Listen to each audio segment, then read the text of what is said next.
Benna makes a noise. Benna was a very chatty bat.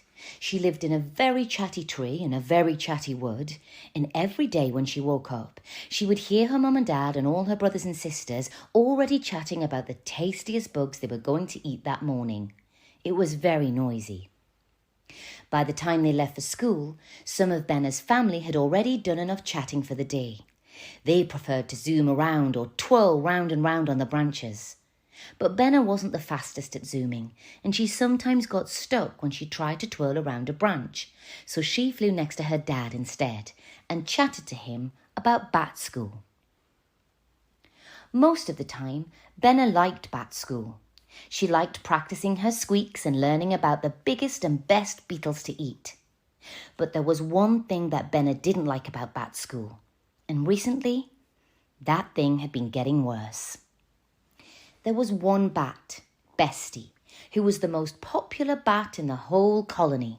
He was fantastic at flying and catching insects, and he had the loudest squeak of anyone. Sometimes he would zoom right up close behind you and screech at the top of his bat voice, so loud that it hurt. Lots of the other bats found this very funny. They thought that Bestie was the best, but Benny was a bit scared of him. Bestie was at the entrance when they got to bat school, swooping close to other bats at great speed. Benna thought that these bats looked a bit scared too. They didn't want to be sent spinning through the air. She thought about telling her dad about Bestie, but her dad was waving goodbye, and before she knew it, the bat teacher had called them into the classroom. At break time, Benna decided that the safest thing to do was to hang in a branch away from Bestie and the other bats. There was a tree near the edge of the play zone in a nice shady spot where you could still see everything that was going on. Normally, Benna would want to be in the middle of things and chatting to the other bats, but when she saw Bestie come out, she was glad to be tucked away. Bestie and his friends were whispering and laughing. They seemed to have made up a new game. Very slowly, so slowly you'd hardly notice, they were all forming a circle around Balber. Balber was the cleverest bat that Benna had ever met. He knew all there was to know about trees and the best ways to catch insects. He had a special leaf covering on his head, which was important to him and his beliefs. Bestie liked to point at the covering and laugh. Now, Balber didn't seem to have noticed that Bestie and his friends were forming the circle around him. Benna watched as Bestie sneaked closer and closer until... swoop! Suddenly, Bestie dived. Benna saw a flash of white teeth. Bestie had ripped off Balber's leaf covering and flown off with it into the trees. All the other bats in the circle started squeaking with laughter. Balber put his wing to his head, and Benna could see little tears rolling down his fur.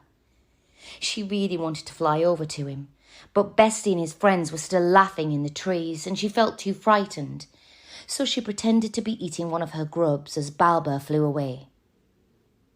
When they flew home from school, Benna didn't want to chat about her day. "What's up, Benna?" asked her dad. "Normally you love chatting." Benna hesitated. She felt scared to say anything to her dad about what had happened to Balber. What if telling him made it worse?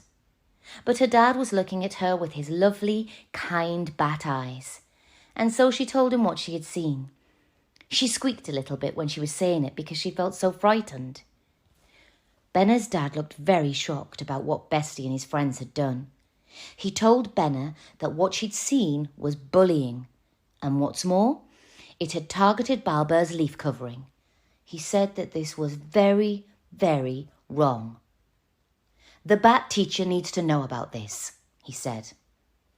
Benna felt worried. What if that meant Bestie and his friends came for her next? Benna's dad said he understood why she was feeling worried, but, he explained, making a noise about bullying is the way to make it stop.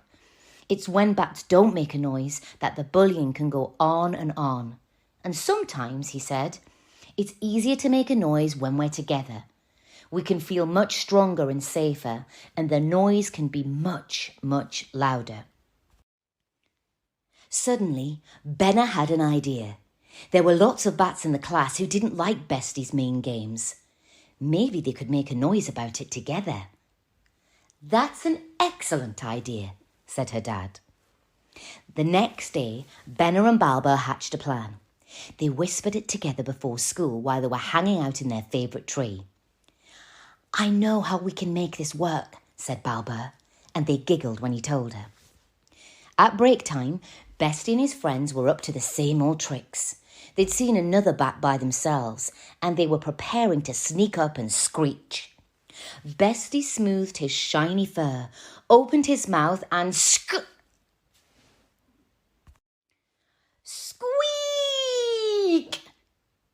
Bestie looked up, stunned. Squeak! Squeak! Squeaked Benna and Balber, flapping through the air.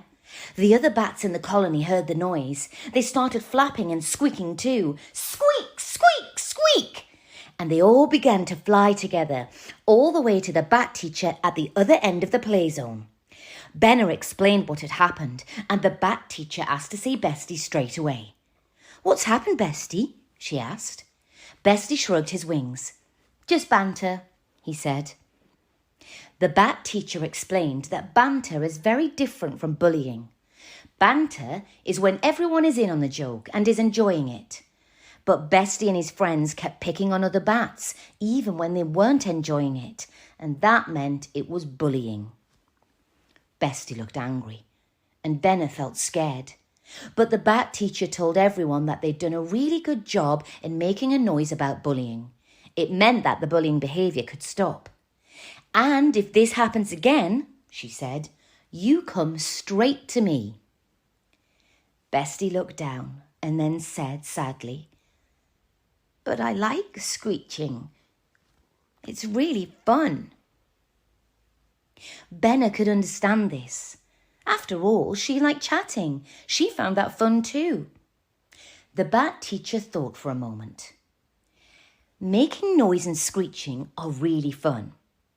Maybe we can find a way to do it together. Bestie and Benna and Balber and all the other bats thought this was a great idea. The bat teacher started to arrange them.